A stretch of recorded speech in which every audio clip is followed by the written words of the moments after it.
Now let's take this holy diplomacy into another level, baby. Holy is the Lord. Maria bo Santara labo shendere de boko Santara.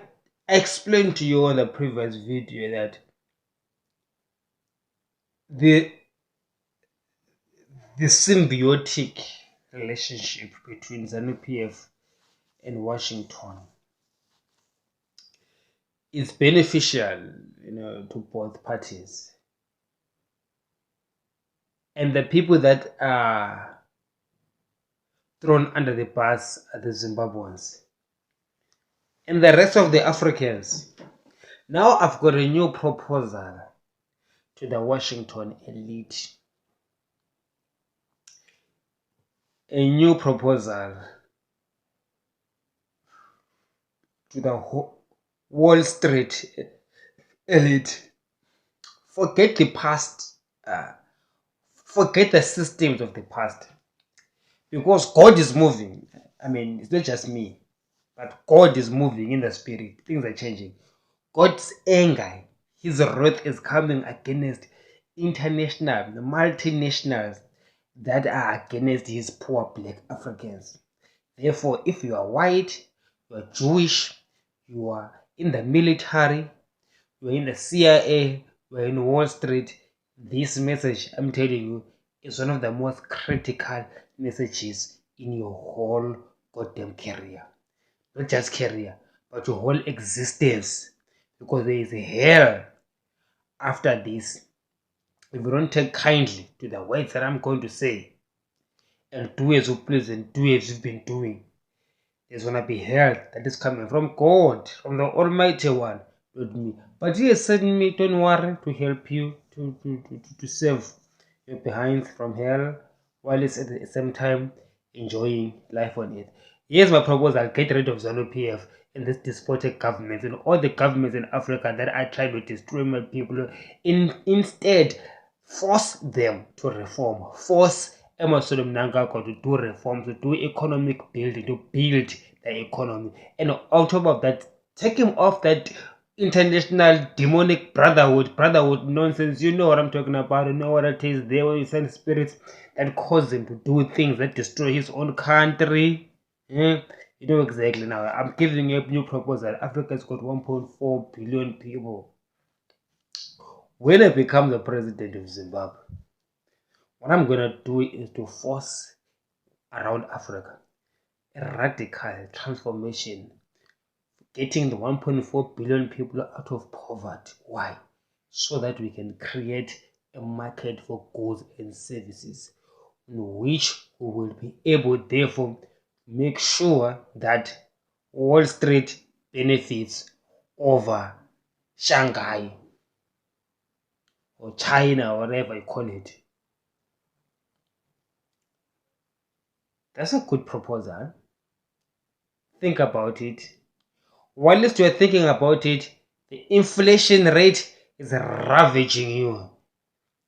The looming crisis, the looming recession in USA is coming next year. As the Federal Reserve is raising those rates, that US dollar is becoming stronger and stronger and destroying your local industries. So you cannot industrialize in the United States. The dollar is too strong. And the recession is coming. And we do not know even if the recession comes, if you can even fight inflation. It might lead to a hyperinflation of the US dollar.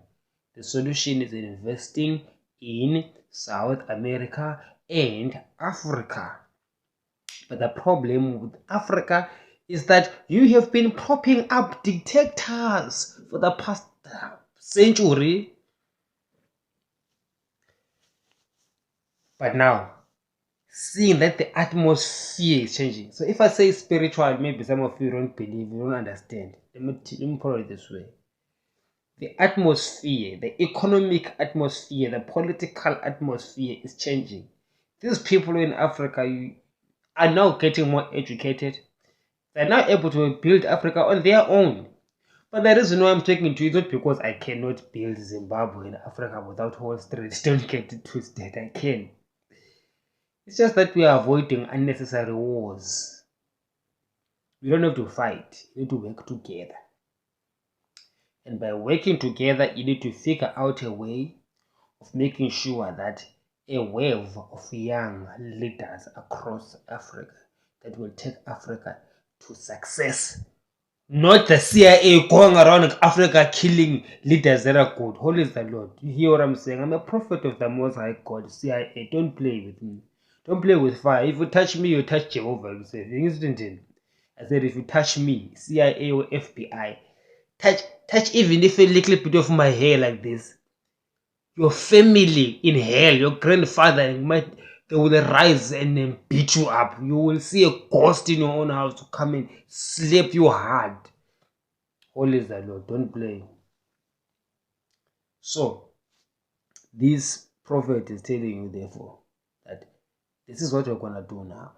Alright? I'm not begging you. I'm coming to the Pacific Ocean so that there can be no war. Another thing, you must listen to me, Americans, this thing. I am the most moderate politician that you would ever come across with. One of the reasons why white people keep black people oppressed is because of fear of what black people will do to whites if blacks have got the power and the freedom to do anything to whites. Therefore, you feel like you have to keep them oppressed. With me, you've got a different type of black person. You've got a Christian black person who's got a reconciliatory mindset. Okay, I don't believe that black people should attack white people because of injustices in the past. I believe that the fact that you want to attack white people is what causes the oppression to last much longer. To understand, and I do believe that white people themselves, the white leaders, are in a jail of wanting to be free but cannot be free in the world as long as there's black men. Because for centuries you have been enslaving black men, so you think that the moment you let loose and give them a little bit of power, they might revenge. Now what you need, therefore, is black leaders. And now you also white people, you need to start demonstrating love. You cannot expect to be loved back when all you're demonstrating is a hatred of good black leaders. What did you do to Thomas Sankara, Patrice Lumumba, and all of our good leaders? You cannot do that anymore. But you see, those good leaders are not only good to black people, but will also be good to white people. Because we need bridge leaders to bridge the relationships, global relationships between black people and white people. So if we get rid of those bridge leaders, I'm telling you, God will raise real dictators. Real dictators who are super smart. You see, in the future, the dictators that you're going to get, if you're not careful, you will get dictators who are educated. Okay? You are putting the ones that are not educated, the ones that are coming, who will be so educated, they will deal with you in a way that you would never expected. Now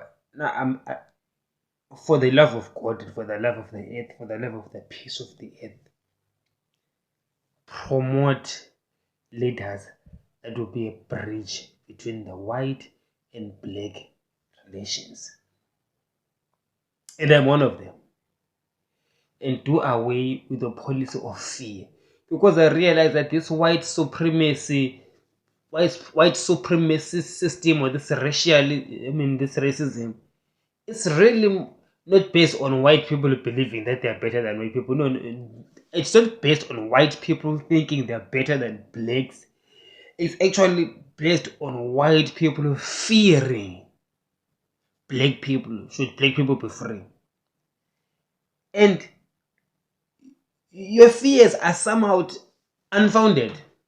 It's the same fears that the Shona government has in Zimbabwe. They fear that if there's a Ndebele leader, they fear that if Ndebeles have power, what would the Ndebeles do to the Shona people because of Kukura Wound? It has kept ZANU-PF in power for so long, clinging onto power because of fear of getting out of power will cause them to face the music. Them also, I put them in the same bracket. So you see, this thing is not really about being black or being white. It's about being an oppressor for so long, such that you can only sustain yourself by carrying on oppression and making sure that the person that you have oppressed remains oppressed unto perpetuity, because you are fearing that the day that they are free, they will oppress you back. Because you think they're like you. No, we are not necessarily like you. Some black people are not vindictive. In case, for example, that is why Jesus moves in the black church. Do you know why Jesus is a very good strategist? Do you know why Jesus is very big in black churches? Because he knows what is the injustice done to the black people. So he needs to prepare their hearts, so that they don't retaliate owing to their promise, holding the promise. Because God does this thing to people that are oppressed. He will say to you, do not oppress the ones that oppressed you previously. Because of that, I will reward you, me as the Lord. I will reward you with a gift that your previous oppressors will not be able to give you at all. So, black people, as you lead the world, do not oppress white people. If you do not do that, then God will bless you with a certain blessing that they cannot give you. And white people, it is time for you to let go of the fears that we have. I do know, I now understand. It's not about you thinking that you're better than blacks. You know that is a lie. It's just about the fear of of of attacks by black people. So that is why I'm saying that you need to identify black leaders that you can work with for a better future. Because even if you don't do so, black people are rising. Biblically speaking, prophetically speaking, black people are rising, whether you like it or not. It's the same thing with ZANU-PF. The many people are rising. God has been speaking to me about this thing. It's the other day he had me prophesy over dry bones, saying that the Ndebele has been politically silent. And the Lord is rising them in Zimbabwe. There's nothing you can do about it. It's going to happen. It's going to happen. So what you need to do right now, instead of fighting silly wars, is actually it's for people to try to find each other. You know, the guilty always think that they will be arrested. The guilty always think that justice is going to be served, because they know the crimes that they did. But you have got to understand that because the crimes are too big, they cannot fit the court of law. There's no court of law for that. For that, the only thing that will help free all of us, that will bring independence to all of us, whether it's in the context of Zimbabwe, of the Sholas and the Ndebeles, or it's a globe, the black people and white people, is actually a reconciliation and working together, forging forward futures that would make our children to be proud of us. All is the Lord. Good night.